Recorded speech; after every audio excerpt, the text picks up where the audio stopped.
देखिए आदरणीय श्रोतागण, आयुर्वेद के संदर्भ में विलक्षण जानकारी आपके साथ लोकहित में साझा करते रहते हैं, क्योंकि धर्म अर्थ काम मोक्षाणाम आरोग्यम मूलम उत्तमम।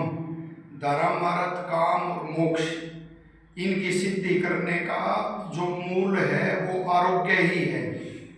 और इसमें विभिन्न रोगों से बचना चाहिए, क्योंकि रोग इस पुरुषार्थ चतुष्टय की सिद्धि में बाधा है।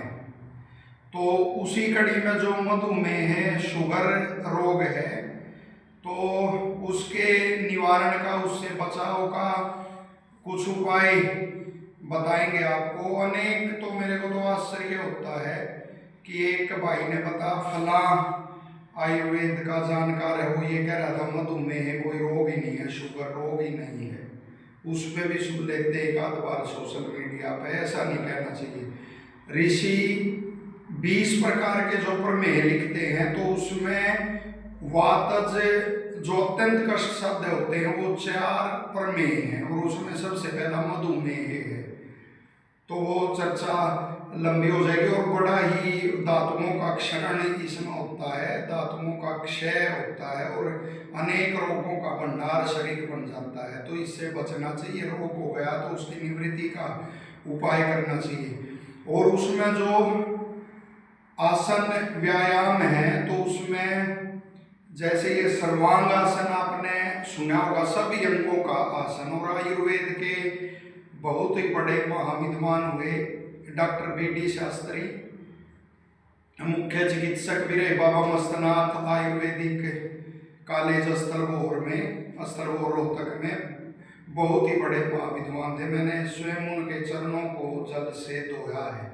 बड़े साधु ब्राह्मण प्रवृत्ति के वो थे, महान मनुष्य थे, महान आत्मा थे। तो उनको शुगर थी, और वो 90 वर्ष से भी ऊपर के होके उनका निधन हुआ। तो वो मेरे को उन्होंने 2 बातें बताई थी कि ये 2 चीज़ें मैं अवश्य करता हूँ। एक तो शरीर की मालिश सरसों के तेल से, और एक सर्वांगासन। तो सर्वांगासन के भी लाभ अभ्यासियों ने, वही साधकों ने वही बताए हैं जो लगभग उसके शीर्षासन के होते हैं। और जब कोई भी वस्तु है इधर उधर उसको डोलाते हैं तो देखना उसकी शुद्धि होती है, या जल की शुद्धि का भी उसमें आयुर्वेद में वो लिखा हुआ है, पातन करना। तो उसी कड़ी में इसमें निश्चित तौर पे जो वो है रक्त का, वो ऊपर नीचे ऐसे सर्कुलेशन होकर उसकी शुद्धि निश्चित तौर पे इसमें होती है। और भी इसके लाभ हैं, जो यकृत है, पलीहा है, और उधर के और भी वो भागांत आदि मजबूती उनमें आती है। तो इसका अभ्यास अवश्य वो करना चाहिए, थोड़ी देर से शुरू करके, कुछ सेकंड से आरंभ करके, और फिर धीरे धीरे इसको बढ़ाना चाहिए। ये ब्रह्मचारी देखिए आपको करके दिखाएगा। ये पहले सीधा लेटना, बिल्कुल ये देखो स्ट्रेट, फिर धीरे धीरे उठना वो पीछे, और ये तो पहले पीछे लेगा, वरना पहले सीधा भी कर सकते, वो भी करके दिखाएगा। और 90 के इसमें कोण में ये यहाँ नजर होनी चाहिए, और वो जो चिन्ह है, ठोटी है, उससे चेस्ट मिली हुई, और ऐसे ये हाथ यहाँ पीठ पर, कितना सुंदर वो किया है। वापिस आ जाएगा, फिर करके दिखा। पहले हलासन नहीं करना, पहले सीधा यही करिए। वैसे तो ठीक है ये भी अभ्यासी के लिए, और शाबाश, थोड़ा रिलैक्स होगा। अब बगैर हलासन करके दिखाइए, ठीक है। वो पहले इसने हलासन किया, ये तो अभ्यास ही है, बहुत बढ़िया। 11वीं क्लास गुरुकुल सिंहपुरा रोहतक, तो ये उससे करना चाहिए। चल शाबाश। ये हल्का हल्का धीरे धीरे भी आप उठा सकते हैं पैरों को। और फिर ये बहुत बढ़िया पोजीशन, आपकी नज़र यहाँ रहे।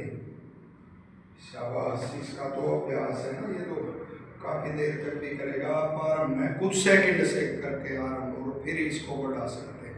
और जितनी देर ये किया है मैं उनके लिए जो अभ्यासी हैं साधक उनके लिए नहीं, जो सामान्य वो उनके लिए कह रहा उतनी देर फिर सीधा खड़ा रहना, ताड़ासन आदि वो कर लेना, तो वो अच्छा रहता है, ताकि रखते फिर वापिस कोई बात नहीं, वो लगा लो। लाइट गई है, बैटरी, कोई बात नहीं, वापिस आ जाओ, वापिस आ जाओ, बाहर आ जाए, एक बार करवा सो रहा, वो आवाज़ नहीं आ रहा है। हाँ आ जाओ, आ जाइए का यूँ, वो अंदर वो कर रहे थे तो रोशनी वो चली गई, बिजली चली गई, तो इस तरह आप इसको कर सकते हैं। और साथ में जो खान पान का भी इसमें विशेष ध्यान रखना चाहिए, जैसे कि वो जल को ज़्यादा नहीं पीना चाहिए उधर रोगी को और मधुमेह वाले को, लेकिन प्यासा भी नहीं रहना चाहिए। हर हाल में जल का तो सेवन करना चाहिए, लेकिन एक बार में ज़्यादा जल नहीं पीना चाहिए मधुमेह को रोगी को, और प्यास लगने पे थोड़ा जल का सेवन करें। और साथ में खान पान में जैसे मूंग की दाल है, अरहर की दाल है, और वो है करेला है, आ जाओ आगे, परवल है, तो इसका सेवन अच्छा रहता। बथुआ के दिन है बथुआ का, और उसमें सरसों के पत्ते नहीं डालने चाहिए, क्योंकि तेल का भी इसमें वो निषेध होता है। और चौलाई है, तो ऐसे शाकों का, और दाल जो मूंग और अरहर की हमने बताई, तो उसका सेवन कर सकते हैं। और उसमें अन्न में जैसे गेहूं में चना और जौ, पुराने गेहूं, चना, जौ, ज़्यादा मल्टीग्रेन वो नहीं, ये तीन चीज़ें मिला के और इनका सेवन करना चाहिए। साथ ही ऋषियों का देखिए कैसी उनकी जानकारी और कैसा उपकार है, उनका ऋण नहीं हम उतार सकते। उनका ऋण उतारने का यही वो है, थोड़ा बहुत उपाय जो हम कर सकते हैं कि वो विद्या पे उनकी प्रकाश डालें। तो इसमें कैसे तरह तरह के पोषक तत्वों का सेवन करें जिससे मधुर रस भी अंदर जाए और हानि भी ना हो, क्योंकि मधुर रस तो सबसे बलदायक रस है, और उसका सेवन न करने से फिर और कमज़ोरी और वो आती है। तो ऋषि इसमें जो चावल का भी इसमें निषिद्ध किया जाता है, लेकिन ऋषियों ने देखिए बताया कि जो साठी चावल होता है, क्योंकि कम दिन में वो पक के तैयार होता है और बड़ा हल्का होता है, तो पुराना साठी चावल इसमें आप ले सकते हैं।